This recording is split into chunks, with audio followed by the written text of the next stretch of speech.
বিকেলের নাস্তায় চায়ের সাথে যদি এরকম ছোট্ট ছোট্ট মুচমুচে মিনি সিঙ্গারা হয় কেমন হয় বলেন তো। হ্যালো সবাইকে, কেমন আছেন সবাই? আশা করি ভালো আছেন। আমিও ভীষণই ভালো আছি। আজকে আমি আপনাদেরকে বিকেলের নাস্তা হিসেবে খাওয়ার জন্য মিনি সিঙ্গারা বানিয়ে দেখাবো। আপনারা চাইলে বড় সিঙ্গারাও বানাতে পারেন একই পদ্ধতিতে। তো চলেন বানানো যাক। আমি প্রথমে হাফ কাপ ময়দা চেলে নিব সুন্দর করে। ময়দাটা আমার ঘরে ছিল, তার জন্য আমি একটুখানি চেলে নিচ্ছি। প্রথমে হাফ কাপ ময়দা দিয়েই আমি 19-20টা সিঙ্গারা বানাবো। যেহেতু একটু সাইজ ছোট হবে, বড় হলে 10টা-11টা হবে। এখন আমি দিয়ে নিব হাফ চা চামচ কালো জিরা, আর দিব হাফ চা চামচ লবণ। এখন দিয়ে নিব 2 চা চামচ সয়াবিন তেল। তেলটা দেওয়ার পরপরই হাত দিয়ে ভালোভাবে মেখে নিতে হবে ময়দাটা। খুব বেশি তেল দেওয়া যাবে না, তাহলে কিন্তু লেচি কাটা যাবে না। আমি হাত দিয়ে দেখব যে ঠিকমতো তেল হয়েছে কিনা।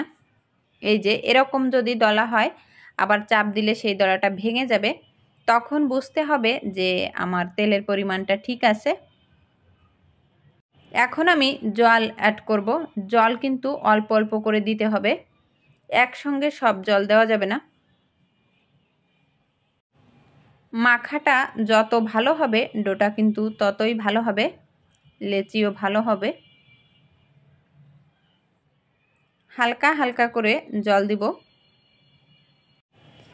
এই যে সিঙ্গাড়ার যে উপরের লেচিটা, ওইটা বানানোর জন্য একটু শক্ত হাতে ময়াম দিতে হবে ময়দাটা।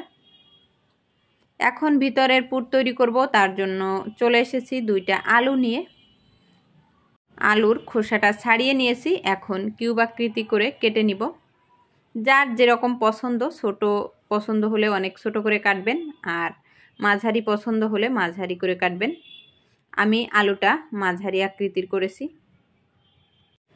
আলু কাটার সাথে সাথে যত দ্রুত সম্ভব জলে দিয়ে দিতে হবে, তাহলে কালো হবে না আলু।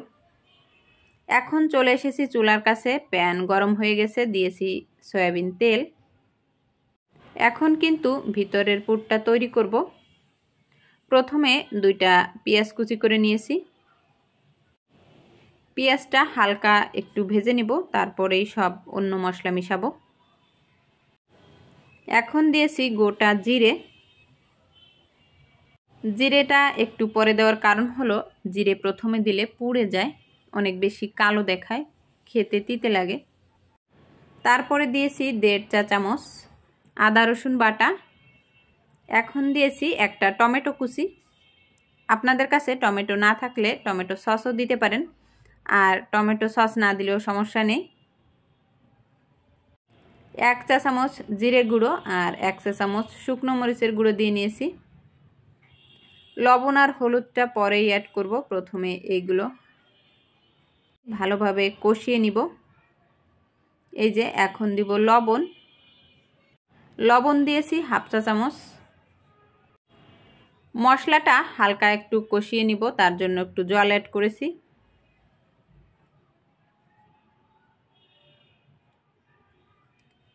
পরিমাণ মতো হলুদ দিয়েছি, হাফ চা চামচ হলুদ।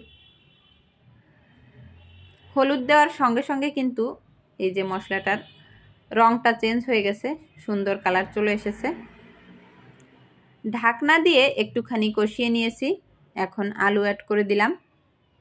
আপনাদের কাছে যে যে মশলা থাকবে সেই মশলা দিয়ে আলুটা সুন্দর করে কষিয়ে নেবেন। পুরটা যত ভালো রান্না হবে, সিঙ্গারাটা খেতে কিন্তু তত বেশি টেস্টি হবে। এখন আমি একটুখানি জল অ্যাড করে নিব, যাতে আলুটা সিদ্ধ হয়ে যায়। 5 মিনিট মতো ঢাকনা দিয়ে দিব, তাহলে আলুটা একদম সিদ্ধ হয়ে যাবে আর জলটাও প্রায় শুকিয়ে আসবে। পুরের ফ্লেভারটা যাতে করে ভালো আসে, তার জন্য হাফ চা চামচ দিয়েছি গরম মশলা গুঁড়া। গরম মশলা দিলে সিঙ্গারাটা খেতে অনেক বেশি মজা হয়। পুরটা কিন্তু আমার হয়ে গেছে। এখন একটুখানি অল্প কিছু আলু থেতো করে দিব, যাতে পুরটা গামা গামা হয়, খেতে ভালো লাগে। লাস্টে দিয়েছি কাঁচা পেঁয়াজ আর কাঁচা মরিচ কুচি। লাস্ট পর্যায়ে এই কাঁচা পেঁয়াজ আর কাঁচা মরিচ অ্যাড করার জন্য পুরের স্বাদটাই বেড়ে যায়। এই যে পুরটা নামিয়ে নিয়েছি, এখন সুন্দর করে সিঙ্গাড়ার উপরের লেচিটা বানিয়ে নিব। আমি কিন্তু ময়দাটা মেখে ঢাকনা দিয়ে ঢেকে রেখেছিলাম। আপনারা চাইলে একটা ভিজে কাপড় দিয়ে মুড়িয়ে রাখতে পারেন, তাহলে ময়দাটা নরম থাকবে। আমি ডোটাকে একটা লম্বা শেপ দিয়ে এখন ছুরির সাহায্যে লেচি কেটে নিচ্ছি।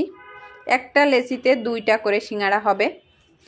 যেহেতু আমি ছোট সাইজের সিঙ্গাড়া করব, তার জন্য 2টাই হবে। আপনারা কেউ বড় সাইজের সিঙ্গাড়া তৈরি করতে চাইলে একটা দিয়ে একটাই করবেন। এই লেচি দিয়ে সিঙ্গাড়ার শেপ দেওয়া কিন্তু খুবই সহজ, একবার দেখলেই আপনারা যে কেউ করতে পারবেন। সিঙ্গাড়া তৈরি করার জন্য ময়দার যে আমরা রুটিটা বানাই, তখন কিন্তু একটু লম্বা শেপের দিতে হবে, না হলে সিঙ্গাড়ার শেপটা ভালো আসবে না। আমি হাতে একটু জল মেখে নিয়েছি, একটু লাগিয়ে নিলাম। এখন দেখুন একটা ফুলের মতো হবে, তার ভিতরেই পুরটা ভরে দিয়েছি। এখন হাত দিয়ে জাস্ট লাগিয়ে দিব।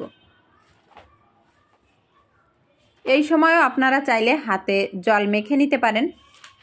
আমার সুন্দর মতো হাত দিয়ে চেপে দিলেই হয়ে গেছে, তার জন্য আর জল লাগানো লাগেনি। আবার একটা তৈরি করে দেখাচ্ছি। সিঙ্গাড়া তৈরি করা কিন্তু খুবই সহজ। এই যে দেখুন, এইভাবে চাপ দিলেই হয়ে যাবে। সিঙ্গাড়া আকৃতি চলে এসেছে। অনেকগুলো সিঙ্গাড়া হয়েছে, প্রায় 18-20টা। আমি দেখাচ্ছি যে কতগুলো সিঙ্গাড়া হয়েছে। এই যে প্লেটে দেখুন, অনেকগুলো সিঙ্গাড়া হয়েছে। দোকানে যখন সিঙ্গাড়া তৈরি করে তখন কিন্তু ওনারা কড়াই ভর্তি তেল দেন। আমি যেহেতু ঘরে তৈরি করছি, তার জন্য অল্প পরিমাণেই তেল দিয়েছি। এখন সিঙ্গাড়াগুলো ছাড়বো। এইখানে একটা টিপস বলে রাখি, আমার তেলটা কিন্তু অতিরিক্ত গরম হয়ে গিয়েছিল, তার জন্য ওই যে একটা সিঙ্গাড়ার মুখ খুলে গিয়েছিল। তেলটা অবশ্যই মিডিয়াম গরম অবস্থায় ছাড়তে হবে সিঙ্গাড়াগুলো। তেল অতিরিক্ত গরম থাকলে সিঙ্গাড়াগুলোর মুখ কিন্তু ফেটে যাবে। এই যে দেখুন কতগুলো সিঙ্গাড়া হয়েছে। আমি নামিয়ে নিয়েছি আর একটা প্লেটে সুন্দর করে সাজিয়ে নিয়েছি। তো আজকে আমার এই সিঙ্গাড়া তৈরির ভিডিওটি আপনাদের কেমন লাগলো অবশ্যই কমেন্টে জানাবেন। ভালো লাগলে লাইক দিতে ভুলবেন না। আর আমার চ্যানেলে নতুন হলে অবশ্যই চ্যানেলটি সাবস্ক্রাইব করে দিবেন। আজ এই পর্যন্ত, সবাই ভালো থাকবেন।